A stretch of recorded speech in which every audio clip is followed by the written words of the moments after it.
পার্লামেন্টে আমি বলছিলাম, যখন খোকাকে আমাকে প্রথম 96 সালে গুলি করে যাত্রাবাড়ি ব্রিজের উপর, নোমান আমি খোকা রক্তাক্ত অবস্থায় পিজি হাসপাতালে ভর্তি হই, তখন সংসদে দাঁড়িয়ে একজন বলেছিল গরুর রক্ত ছাগলের রক্ত মেখে ওরা হাসপাতালে ভর্তি হয়েছে। 2008 সালে নির্বাচনে কেন গেলেন ইতিহাসে বলতে চাই না। আমি বেগম জিয়া আমার নেত্রীকে জিজ্ঞেস করলাম এই নির্বাচনে কেন যাবে। উনি আমাকে একটা কথা বলেছে, কথা কম কাজ বেশি, নির্বাচনে যাব সামরিক শাসকদের এই প্রশাসকদের এই জরুরি অবস্থা প্রত্যাহার করার প্রয়োজন, নাহলে জনপ্রতিনিধিরা কোনো ক্ষমতায় আসতে পারবে। বিশ্বাস করলেন, গেলেন, 25টা সিট পেলাম, কথা হইলো, কথা বললাম, দায়িত্ব দিলেন, দায়িত্ব পালন করলাম।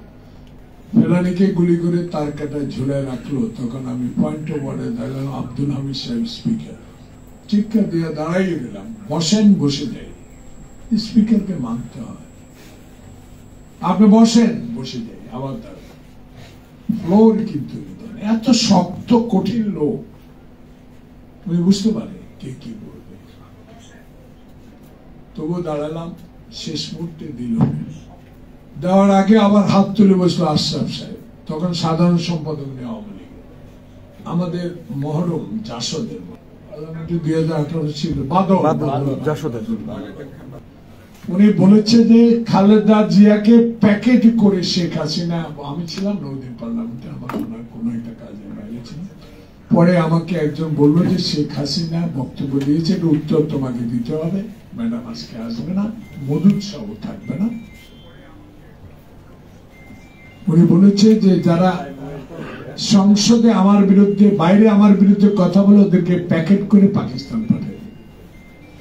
আমি উত্তরে বলেছিলাম ইনশাল্লাহ একদিন সময় আসবে আপনাকেও প্যাকেট করে হিন্দুস্তানে পাঠানো হবে। তার প্রমাণ হলো ছাত্র জনতার এই বিপ্লব, এই রক্ত, এই আন্দোলন। শেখ হাসিনা কিন্তু নাই এখন। তাহলে 16 বছর বাংলাদেশে নিজের হাতে রেখে চিফ জাস্টিস থেকে শুরু করে সকল সাংবিধানিক প্রতিষ্ঠানগুলোকে নিজের হাতের মুঠে রেখে তছনছ করে দিয়েছে এই আওয়ামী লীগকে ক্ষমতায় রাখার জন্য। সে দানব ব্যক্তিটি এখন পলাতক।